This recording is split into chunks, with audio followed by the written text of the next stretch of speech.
Hello મિત્રો, welcome back to અંક UPSC જીપીએસસીમાં જે એમસીક્યુ સોલ્વ કરવાની જે ટ્રીક આવે ને એના ઉપર એ મેં ગઈ જીપીએસસીમાં બનાવ્યો હતો અને મને ઘણા લોકોના મેસેજ આવ્યા હતા કે બહુ હેલ્પફુલ થયો હતો અને ઘણા લોકોને બહુ જ કામ આવ્યું હતું, જેમનાથી લોકોના માર્ક્સ બહુ બધા ઇમ્પ્રુવ થયા હતા. લાઈક જેમને 60-70 આવતા હતા એમને ડાયરેક્ટ 85-70-75 સુધી પહોંચી ગયા હતા. એટલે 10-15 માર્ક્સનો ગેપ ઓટોમેટિક વધી ગયો હતો. તો હવે હું તમને ઈ ટ્રીક તો છે જ યુટ્યુબમાં, પણ હું તમને એનાથી થોડીક એડવાન્સ ટ્રીક કહીશ જે નવી આવી છે, બરોબર ને? એટલે હું ઈ ટ્રીક અપ્લાય કેમાં કરીશ? એક જીપીએસસી આ 1-2 ના પેપરમાં જે 2025માં લેવાયું હતું, અને એક આ એસટીઆઈ નો જે પેપર હતો જે હમણાં 4 જાન્યુઆરી લેવાય તો બંનેમાં તમને બતાવીશ. તો સૌથી પહેલા હું આપણે એસટીઆઈ ના પેપરમાં વાત કરીએ. તો જો હું બધું જ એક્સપ્લેન કરવા નહીં જવું, આમાં તમને હું સિમ્પલ આમાં ટ્રીક જ કહેતો જઈશ સીધું. જેમ કે તમને ખબર છે કે ક્યાંય પણ નેગેટિવ વાત થતી હોય કે સંપૂર્ણપણે બરોબર, પછી આપોઆપ, કે આ વસ્તુ આ કામ કરતો નથી, બરોબર ને? એવી વસ્તુ આવે ને તો તમારે ત્યાં આગળ વધારે ધ્યાન આપવાનું, ને એ જનરલી ખોટું હોય છે.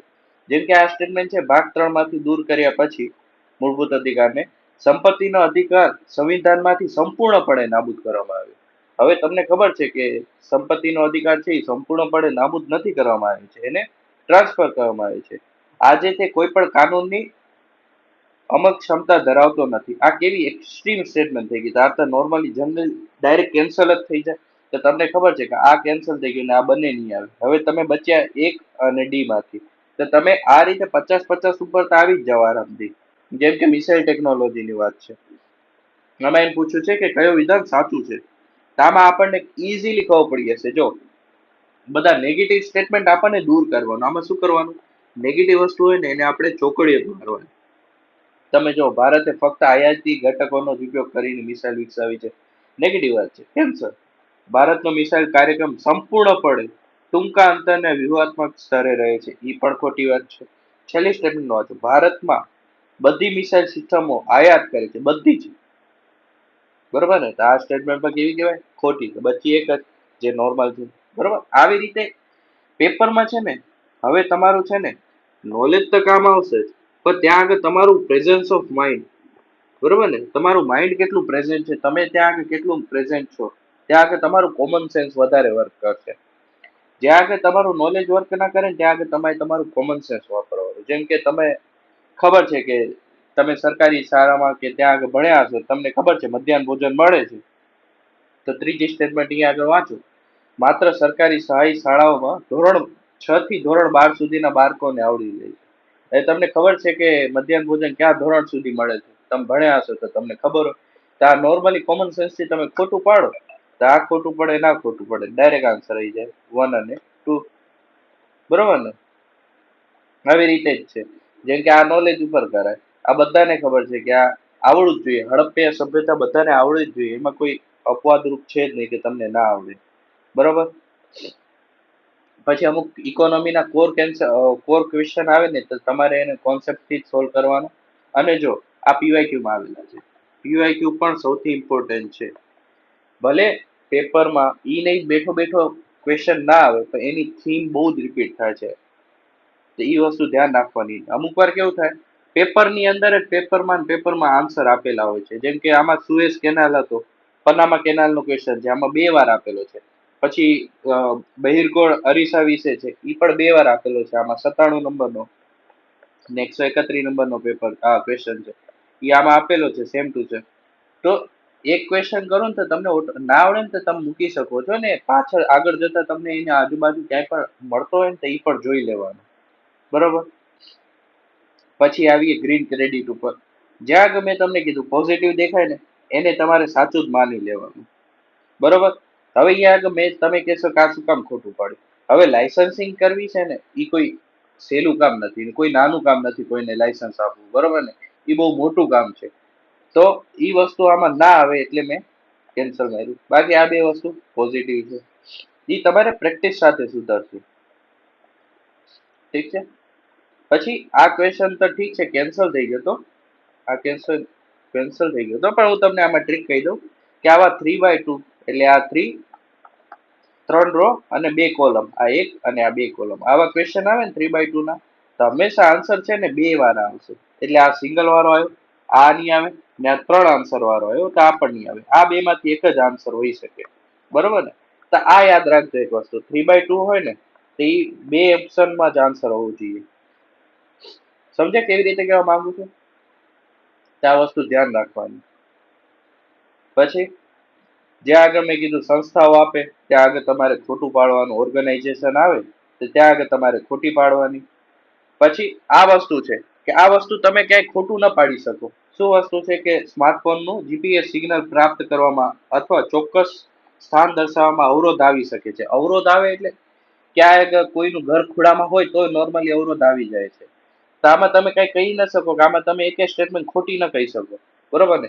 ઊંચી દિવાલ ઇમારતોની વચ્ચે આવી જ શકે? શું ખબર, બે ઊંચી દિવાલ હોય, તમે એની વચ્ચે ઉભા હો, સિગ્નલ વીક થાય, સેટ પણ વીક થયો તો આ સ્ટેટમેન્ટ તમે માની શકો છો. આમાં તમે નકારી જ ન શકો. ભારે વરસાદ થાય તોય પણ થઈ શકે છે. બરોબર? ગહન ટનલમાં, પાર્કિંગની જગ્યાઓમાં, બરોબર થઈ જ શકે છે. 1% પણ 0.01% પણ થયું ને તો તમે આને નકારી ના શકો. તો આવી સ્ટેટમેન્ટ છે ને હંમેશા ઓલ ઓફ ધ અબવ કરી દેવાનું. બરોબર ને? પછી અમુક વાર મિશન્સ આવે, કોઈ પણ યોજનાઓ આવે તેમાં તમારે શું કરવાનું? એમાં તમારે પોઝિટિવ વસ્તુ જોવાની. પોઝિટિવ વસ્તુ જોવાની, તો એની સાથે સાથે તમારે એક્સ્ટ્રીમ વર્ડ જોવાના. બરોબર ને? કે એક્સ્ટ્રીમ વર્ડ કયા છે?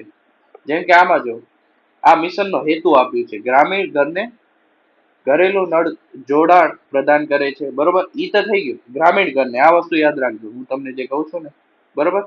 હવે બીજી વસ્તુ આમાં શું કે છે કે મુખ્યત્વે મિશન ઝડપી વસ્તી વધારાના કારણે પાણીની અછતનો સામનો કરી રહેલા શહેરી વિસ્તારોને લક્ષ્ય બનાવે છે. હવે તમે જો આ બે સ્ટેટમેન્ટ કોઈ દિવસ ભેગી આવે ખરી? અહીંયા ગ્રામીણ વસ્તીની વાત કરે છે, અહીંયા શહેરીની વાત કરે છે.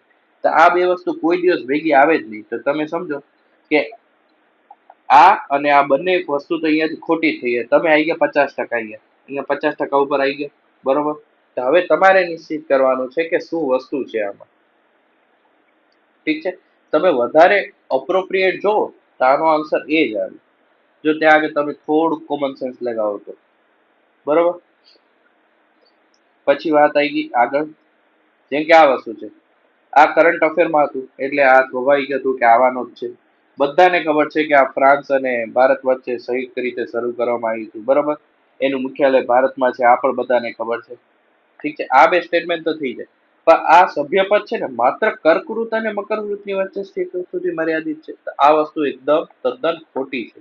ને અહીંયા જો માત્ર ઘણા એવા શબ્દો હશે જે માત્ર આવશે, ફક્ત આવશે. બરોબર ને? સ્પેસિફિક વર્ડ તમને કહી દેશે. જ્યાં આગળ એવું આવે ને કે અમુક, અમુક એટલે સમ, પછી કેટલાક, આ શબ્દ છે ને જનરિક શબ્દ કહેવાય. તો આ વસ્તુ સાચી પડે ને આ વસ્તુ ખોટી પડે. તો એ શબ્દ તમારે ધ્યાન રાખવાનું કે તમે વાંચતા ટાઈમે તમારે જોતું રહેવાનું કે કઈ વસ્તુ છે. હવે આ વસ્તુ છે વૈદિક ઇતિહાસની વાત છે. તો આ તમારે નોલેજ ઉપર ખબર પડવું જોઈએ કે મહિલાનું સ્થાન સમાજમાં સન્માનજનક ન હતું. ન હતું નહીં, હતું. કેમ કે વૈદિક સમાજની વાત કરે છે. વૈદિક સમાજમાં હતું એમનું. ઠીક છે? તો આ નોલેજ ઉપર જવાનું, આમાં તુક્કાઓ નહીં મારવાના. આ વસ્તુ ક્યારે વાપરવાની? જ્યારે તમારું નોલેજ વર્ક ન કરે ને ત્યારે આ વસ્તુ વાપરવાની. બાકી જ્યાં આગળ નોલેજ લાગતું હોય ને તો હું આગળ નોલેજ જ જવાનું. જેમ કે આ જો બંધન કરતા, મારી છે ને આદત કેવી છે, હું પેપર સોલ્વ કરતો હોઉં ને એક્ઝામમાં પણ ગમે તે, મારી ઓટોમેટિક હું આગળ રાઉન્ડ થઈ જ જાય આમ. એ વસ્તુ થોડીક પ્રેક્ટિસ સાથે જ તમારી ઇમ્પ્રુવ થશે. બરોબર? હું તમને હજુ એક લિસ્ટ આપી દઈશ ટ્રીકોનું કે કેવી રીતે તમારે ટ્રીક અપનાવી જોઈએ. હા, તો હું તમને ક્વેશ્ચનમાં સતત કહું, હું તમને ક્વેશ્ચનમાં કહું છું કે તમે કેવી રીતે એપ્લાય કરી શકો. જેમ કે અહીંયા છે વૈશ્વિક નવીનતા સૂચકાંક. આમાં શું છે? પહેલી બે સ્ટેટમેન્ટ પોઝિટિવ છે. બરોબર? કોઈ ઇશ્યુ નથી આ બંનેમાં. પણ ત્રીજી સ્ટેટમેન્ટ જો સૌથી વધુ નવીનતા મૂલ્યાંકન ધરાવતા દેશો પણ સતત સૌથી વધુ માથાદીઠ જીડીપી નોંધે છે. સતત સૌથી વધુ ઈ પણ. તો આ વસ્તુ કેવી છે? એક્સ્ટ્રીમ છે. સતત કોઈ વસ્તુ થાય જ નહીં. બરોબર ને? એ વસ્તુ ધ્યાન રાખવાની.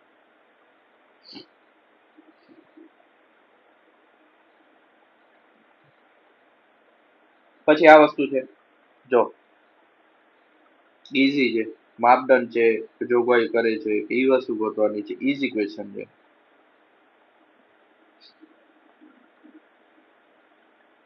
પછી પછી આ વસ્તુ જો 77માં ફુગાવાના નિયમન માટે. હવે તમને ખબર છે કે ફુગાવો ઇન્ફ્લેશન કંટ્રોલ કરે છે, તો આમાં બે સંસ્થાઓ આપી છે. જો જ્યાં પણ બે સંસ્થાઓ આપે ને સંયુક્ત રીતે, તે જનરલી ખોટી હોય છે. તો આ બીજી સ્ટેટમેન્ટ ઉડી ગઈ.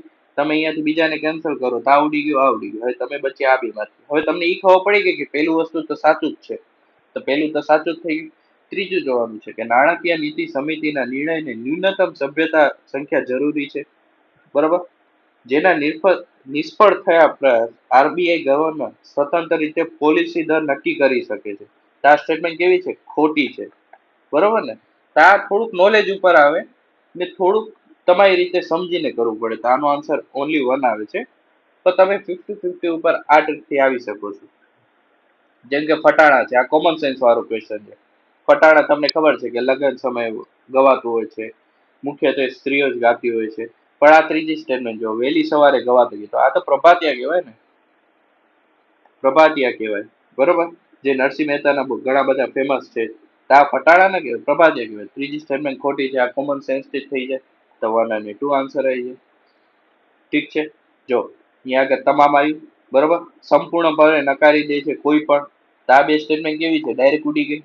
હવે હું તમને એક એક વસ્તુ વાંચીને નહીં કહું, હું તમને ખાલી ડાયરેક્ટ ટ્રીક કહું છું કે કેવી રીતે સોલ્વ કરાય. જો હું તમને આ વસ્તુ કહેવા જાઉં તો આ વિડીયો ઘણો લાંબો થઈ જાય. ઠીક છે. આ વસ્તુ ઘણી આવી ટ્રીકો છે.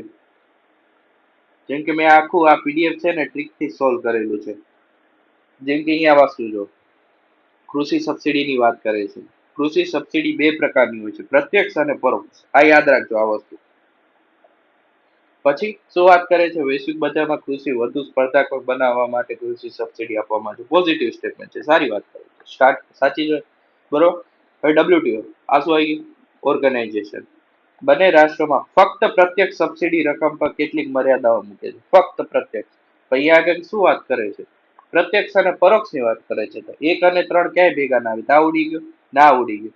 હવે તમને ખબર છે કે પહેલો સાચો જ છે. આ બે માંથી એક આવે તો તમે કોઈ પણ ખોટો મારો, તો જો તમે એકને સાચું માનો તો તમારો આન્સર એ આવે, ને તમે 3 ને સાચું માનો તમારો જવાબ બી આવે. આ બે માંથી એક આવે. પણ તમે જનરલી જોવા જાઓ તો ઓર્ગેનાઇઝેશન છે એટલે ઈ ખોટું પડે. ઓર્ગેનાઇઝેશન તો આન્સર શું આવશે? 1 અને 2. આવી રીતે થિંક કરવાનું તમારે એક્ઝામ. જે હું તમને બતાવીશ ને તો પણ થાકી જઈશ. જેમ કે આ જો મહિલા અનામત સુધારા, આ હમણાં ન્યૂઝમાં આવ્યું હતું ને. આ લોકો શું કે છે? આ સુધારાઓ પહેલેથી જ અનામતમાં આવી ગયો છે ને 2024ની ચૂંટણી પછી તમામ ચૂંટણીઓમાં લાગુ પડશે. તમામ ચૂંટણીઓમાં ને લાગુ પણ પડી ગયું છે. કેવી સ્ટેટમેન્ટ છે? Extreme statement. તો 3 અહીંયાથી કેન્સલ, અહીંયાથી કેન્સલ. તો ડાયરેક્ટ આન્સર થઈ જાય 1 અને 2. સિમ્પલ છે આ ક્વેશ્ચન, બરોબર. પરંપરાગતની વાત છે, લગ્ન ગીતોની. મૌખિક પરંપરાગત પેઢીએ સુધારા, લોકોમાં લગ્ન પ્રસંગ ગવાય છે. આ વસ્તુ નોર્મલ છે. સર્જકનું કોઈ પણ નિશ્ચિત નામ હોતું નથી. આ પણ ખબર છે કે આમાં લગ્ન ગીતોમાં સર્જકનું કોઈ સ્પેસિફિક નામ હોતું નથી. તેમાં શબ્દો અને ભાષા નિશ્ચિત હોય છે. વિચાર કરો, શબ્દો અને ભાષા પણ નિશ્ચિત હોય છે. આપણે આવે ગુજરાતમાં અલગ અલગ જગ્યાએ બધી અલગ અલગ લગ્ન ગીતો ગવાતા હોય છે, અલગ અલગ ભાષા હોય છે, અલગ અલગ શબ્દો વપરાય છે.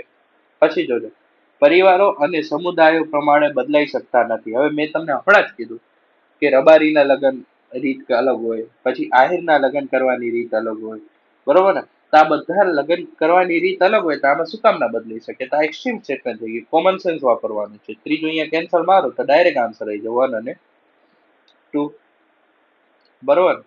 હવે ઢગલા વસ્તુ છે. જેમ કે આ વસ્તુ છે, આ આવડતું ન હોત ને તો કેવી રીતે સોલ્વ કરાય? લોકવાદ્યનો પ્રશ્ન છે. આપણને એક વસ્તુ ખબર છે કે ઢોલ તો છે જ, બરોબર. ઢોલ કા નગારું ઈ તો છે. હવે ઢોલ વસ્તુ જો અહીંયા આગળ 1 માં પણ છે અને 3 માં પણ છે. તો આ તો તમે ખોટો ના પાડી શકો, બરોબર. હવે તબલા અહીંયા આગળ જો આવી જ રીતે 2 માં છે, તો તમે એ કહી શકો કે તબલા નહીં આવે એમાં, બરોબર. તો આમાં કેન્સલ મારો. 2 અને 4 તમે કેન્સલ મારો તો અહીંયા ઓટોમેટિક ઉડી જશે. તમને ખબર છે કે ઢોલ તો આવશે, તો 1 અને 3 તો જ્યાં ન હોય ને કેન્સલ જ મારી દેવાનો. 1 અને 3 આમાં નથી ભેગા. 1 અને 3 તમને બે ભેગા જ જોઈએ. તો આન્સર શું આવશે? ઓનલી 1 અને 3. ઈઝી રીતે આવા કોમન સેન્સ. હવે તમે આ જો હરિયાળી ક્રાંતિ શું કે છે આમાં? આ ક્રાંતિને કારણે સમય જતા શ્રીમંત અને ગરીબ ખેડૂતો વચ્ચે આર્થિક સ્થિતિ તફાવત ઘટ્યો છે. હજી સુધી આવું થયું જ નથી બાપા. તો ત્રીજો કેન્સલ મારો, ડાયરેક્ટ આન્સર. બીજું ઉપર કાંઈ ખબર ન હોય ને તો તમે ડાયરેક્ટ આન્સર આવી રીતે મારી શકો છો. બરોબર, આ એસટીઆઈ ની પેપર ની વાત કરું છું. જો તમે કોમન સેન્સ વાપરતા હશો તો કેટલું ક્વેશ્ચન તમે સોલ્વ કરી શકતા હશો. બરોબર ને? આમાં જો કેવી વાત કરું છે, ગર્ભગૃહમાં હજી પણ સૂર્યદેવની મૂળ મૂર્તિ સ્થાપિત છે, હજુ પણ. આવા શબ્દો એ લોકો ક્યાંથી લાવે છે? આ પોતે બનાવી નાખતા હોય તો જ ને. આ સ્ટેટમેન્ટ આપણને કહે છે કે તમે જુઓ ને ખોટી પાડો. ખોટો પાડો તો અહીંયા તમને ખબર છે કે આ વસ્તુ સાચી છે. ને બધાને ખબર છે મોઢેરા સૂર્ય મંદિર છે તો મારું ગુર્જર શૈલી જ આવે. આટલું નોલેજ તો હોવું જ જોઈએ પછી. બરોબર. પછી આ જો સંસદીય પ્રણાલી કારોબારીની રાજકીય જવાબદારીની માત્ર ઘટાડે છે, માત્ર ઘટાડે છે. આ વસ્તુ ખોટી થઈ. બરોબર. ને આમાં કોઈ ભૂમિકા જ નથી એવી વાત કરે છે. આ વસ્તુ પણ એક્સ્ટ્રીમ લેવલની થઈ ગઈ. આનો આન્સર શું આવી ગયો? ફક્ત એક આવી ગયો. બરોબર. આવા ઘણા વસ્તુ છે. આમાં ડેટા જો એક ડેટા, બે ડેટા અને તમામ. આ ત્રણ ત્રણ ડેટા આપે છે. તમે કેટલા ફેક્ટ એક જગ્યાએ કરો છો? જ્યાં જે સ્ટેટમેન્ટમાં ઘણો બધો ડેટા અને ફેક્ટ ભેગો થાય ને એને તમે ખોટું જ માનવાનું. બરોબર ને? એ વસ્તુ ધ્યાન રાખજો. જ્યાં પણ અપવાદ વિના આ એક્સ્ટ્રીમ વર્ડ છે, આપોઆપ ઓટોમેટિક કઈ વસ્તુ થતો જ નથી. બરોબર ને? આવી સ્ટેટમેન્ટ પર ખોટી પાડો. અહીંયા તમે બે ખોટી પાડો. ને માત્ર કારોબારી જ શાખા મૂળભૂત અધિકારો લાગી પડે છે. માત્ર કારોબારી, વિચાર કરો. તો એ સ્ટેટમેન્ટ પણ કેવી છે? ખોટી. આન્સર શું આવ્યો? One and only one. બરોબર? કોમન સેન્સ વાપરવાનું. ને આ વસ્તુ મેં કીધી, જો 3/2 કરશો તો 1 અને 3 આન્સર આવે છે. જો તમને આ ખબર ન હોત, તમને આમાં કાંઈ નથી આવડતું, હાલો મૂકી દો, મને આવડતું જ નથી. તમને એટલી ખબર છે કે આમાં તું બે ઓપ્શન વાળો હોય એ જ આન્સર આવશે. તો જો આ સિંગલ છે, આ ના આવે, આ સિંગલ છે, આ ના આવે, આમાં ત્રણ છે. તો બે ઓપ્શન કેમાં છે? એક અને ત્રણ વાળો એક જ છે. તો આનો આન્સર આ જ આવશે. તમને જોવાની પણ જરૂર નથી. હવે આ ટ્રાય વસ્તુ કરજો પેપરોમાં. ઘણી જગ્યાએ આ વસ્તુ કામ કરશે. બરોબર. જો આપમેળે આયુ વધુ સત્તા ધરાવે છે. ડીપીએસપી ફંડામેન્ટલ રાઈટ કરતા. બરોબર ને? તો આવી સ્ટેટમેન્ટ કેવી હોય? ખોટી જ હોય. અહીંયા કેન્સલ મારો. ત્રીજી સ્ટેટમેન્ટ જોવાની રહી ખાલી. તો બસ આવી રીતે તમે છે ને 50% તો આરામથી બધે પહોંચી જશો. ને પીવાયક્યુ ઉપર હંમેશા ફોકસ કરજો. જો મિયાવાકી મેથડ છે એ યુપીએસસી માં પણ આવી ગઈ છે, જીપીએસસી માં પણ પહેલા પૂછાઈ ચૂકી છે. તો આ વસ્તુ ધ્યાન રાખવાની. બરોબર. એક 97 નંબરનો હું તમને ક્વેશ્ચન બતાવી દઉં. હું તમને કહેતા ભૂલી ગયો તો. 97 ને 131 હું તમને બતાવી દઉં. હા, જો બહિર્ગોળ અરીસાની વાત છે. આમાં શું કે છે કે દાઢી બનાવવાનો અરીસો. તો બહિર્ગોળ અરીસો આવે, તમે બહિર્ગોળ અરીસો એટલે તમે જોયું હશે કેવું હોય. જે આપણે કાચ લાગેલો હોય ને વાંહેથી વાહન જોવાનું હોય તો દૂરનું હોય તમને થોડુંક નજીક લાગે. બરોબર ને? તો એ વસ્તુ આ છે. તો એ વસ્તુ વાહનમાં આપણને જોવા મળે છે. બરોબર. એટીએમ માં પણ લાગુ હોય છે અમુક વાર. ટ્રાફિક જંકશન ઉપર પણ પાર્કિંગમાં લાગેલું હોય છે. સોલાર ભટ્ટીમાં આવું વસ્તુ હોતી નથી. તો આ વસ્તુ કોમન સેન્સ છે. ઠીક છે? તમે અહીંયા એક અને ચાર કાઢી નાખો, એક અહીંયા નથી ને ચાર નથી. ને તમને ખબર છે 2, 3 અને 5 સાચા જ છે. તો આ વસ્તુ આન્સર આવી જાય. હવે એ જ વસ્તુ હું તમને આમાં બતાવું. 131મો ક્વેશ્ચન છે. ક્યાં ગયો? હા, જો ડ્રાઈવરના કાર રિવ્યુ મિરરનો ઉપયોગ કરે છે. તેમાં લખેલું હોય છે અરીસામાં દેખાતા પદાર્થ વાસ્તવમાં દેખાતા કરતા નજીક હોય છે. તે કયા પ્રકારનો અરીસો છે? ઉપર જ ક્વેશ્ચન હતો, જોઈ લો. કેટલું ઈઝી. પેપરમાં તમને આન્સર મળી જાય. તો આ વસ્તુ પર તમારે ધ્યાન રાખવાની. હવે આપણે આ ક્લાસ 1-2 ના પેપરમાં પણ જો અમુક આ વસ્તુ શું કરે છે ખબર છે? સ્વિચ મારે. મેક્રોનું માઇક્રો કરી નાખે ને માઇક્રોનું માઇક્રો. બરોબર ને? આ શબ્દોની ઉલટફેર કરી નાખે છે એકબીજામાં. અમુક જગ્યાએ વર્ડિંગ ની કેવી ફરક કરે છે કે આ વસ્તુ ઘટાડો થતો હોય ને ત્યાં આગળ વધારો કરી નાખે. જેમ કે રેપો રેટ ઘટે છે તો ત્યાં આગળ તમને આપી દે રેપો રેટ વધે છે. તે વસ્તુનું ધ્યાન રાખવાનું. અમુક જગ્યાએ ડાયરેક્ટ ટેક્સની જગ્યાએ ઇનડાયરેક્ટ ટેક્સ આપી દે છે. એવા શબ્દોની હેરફેર બહુ કરતા હોય છે આ લોકો. તો એ પણ વસ્તુ તમારે ધ્યાન રાખવાનું. બરોબર. પછી ઘણી વસ્તુ છે જેમ કે કોમન સેન્સ વાળા છે. એ વસ્તુ જો તમે આ પીડીએફ એકવાર જોજો, રેફર કરજો, તમને બહુ જ ઇમ્પોર્ટન્ટ થશે, બહુ હેલ્પફુલ થશે. હા, હજુ એક વસ્તુ રહી ગઈ કે જ્યાં આગળ તમને સ્ટેટમેન્ટ સમાન દેખાય ને, બે એક જેવી સ્ટેટમેન્ટ દેખાતી હોય ને, તો એમાં શું કેટલો ફરક હોય છે ખબર છે? ખાલી નથી ને છે. જો આવી આ સ્ટેટમેન્ટ આવી એક્ઝામ્પલ મળી ગયું. આ બે સ્ટેટમેન્ટ જો સેમ ટુ સેમ છે, કઈ ફરક છે? કઈ નથી. ખાલી અહીંયા અવમૂલ્ય લખેલું છે ને અહીંયા મૂલ્યવર્ધન લખેલું છે. બાકી કાંઈ ચેન્જ નથી આ બે સ્ટેટમેન્ટ પર. તો તમને ખબર છે કે આ બે માંથી જ એક આન્સર હોવો જોઈએ. બરોબર. એ પછી હવે તમારા નસીબ ઉપર છે કે તમે કયો ટીક કરો છો. સમજી ગયા ને? તો આવી સ્ટેટમેન્ટ પણ તમારે જોતી રહેવાની. જો આ પીડીએફ છે, પોઝિટિવ નેટ પોઝિટિવ કયા હોય છે, ઓડ વન આઉટ કરવાના, એક્સ્ટ્રીમ વર્ડ કયા હોય છે, બરોબર ને, માઇલ્ડ વર્ડ કયા હોય છે જે તમે સાચા પાડી શકો છો, જેમાં સ્ટેટમેન્ટ બેઝ કેવી હોય છે, પોઝિટિવ હોય છે, બરોબર. ક્યાં પણ ઓબ્જેક્ટિવ વસ્તુ વાત કરતી હોય તો સાચું હોય છે, ઓર્ગેનાઇઝેશન ખોટી હોય છે, ક્યાંક ફાઇનાન્શિયલ એડ, ક્યાંક ફંડ આપવાની, ક્યાંક પૈસા આપવાની વાત કરતા હોય ને ત્યાં આગળ હંમેશા ખોટું માનવાનું, કેમ કે ઈ પૈસા આપવી કોઈ નાની મોટી વાત નથી. નાની વાત નથી, બહુ મોટી વાત કહેવાય. પોલિટીમાં મેં તમને કહી દીધું. સાયન્સ એન્ડ ટેકમાં હું તમને કહી દઉં. સાયન્સ એન્ડ ટેકમાં તમારે શું કરવાનું, બે પ્રકારની, ઓલ્ડ ટેકનોલોજી, ન્યૂ ટેકનોલોજી. જો ટેકનોલોજીનો ક્વેશ્ચન આવે તો ન્યૂ ટેકનોલોજી છે ને હંમેશા પોઝિટિવ વેમાં હોય, ને ઓલ્ડ ટેકનોલોજી છે ને એના ડ્રોબેક ને ડ્રોબેક હોય, મતલબ નેગેટિવ વેમાં લેવાનું. પણ ઉલટું ક્યાં આગળ થાય કે ઓલ્ડ ટેકનોલોજી છે ને એ વધારે કોસ્ટ બેનિફિટ હોય, એટલે એ સસ્તી હોય, ને ન્યૂ ટેકનોલોજી કેવી હોય, મોંઘી હોય, બરોબર ને. તો આટલો એટલો ફરક પડે છે. ક્યાંય ડેટા આપે તો એ વસ્તુ રાખવાની. હિસ્ટ્રીમાં સૌથી વધુ ક્યાં ધ્યાન રાખવાની, ક્યાંય બ્રિટિશરને સારા કીધા હોય ને તો એ વસ્તુ ખોટી કરવાની. બ્રિટિશર આપણું કોઈ દિવસ સારું વિચારતા નથી, કોઈ દિવસ કર્યું પણ નથી. બ્રિટિશરને હંમેશા નેગેટિવ જોવાનું, ને આપણા ફ્રીડમ ફાઈટર હોય ને એને હંમેશા પોઝિટિવ વેમાં જોવાનું. આપણા ફ્રીડમ ફાઈટર વિશે છે ને આ લોકો કોઈ દિવસ નેગેટિવ વસ્તુ કહી જ ના શકે. પછી બીજી વસ્તુ આ લોકો નેગેટિવ કઈ ના કહી શકે કે જેમ કે ગરીબ લોકો છે, એસસી એસટી સમુદાય છે, બરોબર, પછી વુમન્સ રિલેટેડ છે, આ લોકો વિશે આ લોકો કોઈ દિવસ ખરાબ કે ખોટી સ્ટેટમેન્ટ આપી જ ના શકે, ને જો આપે ને તો એ ખોટી જ હોય છે. એ લોકોનું હંમેશા સારું જ વિચારવાનું. તો આ વસ્તુ થઈ ગઈ, બરોબર. આ ટ્રીક છે, આટલી આખી મારી પીડીએફ છે અહીંયા આગળ મેં તમને બતાવી દીધું. જો વિડીયો સારો લાગ્યો હોય તો લાઈક, કોમેન્ટ અને શેર કરજો તમારા ઘણા મિત્રોને, કેમ કે હમણાંથી હું થોડોક ઇનએક્ટિવ હતો ને વ્યૂઝ થોડા ઘટ્યા છે. ઠીક છે, મને વ્યૂઝથી કોઈ મતલબ નથી, મને તો વર્કથી કામ છે, પણ થોડુંક એમ પ્રોત્સાહન મળે ને મોટિવેશન મળે, બરોબર. તો તમારા મિત્રોને જરૂર શેર કરજો. એ વિડીયો જોવા માટે થેન્ક યુ.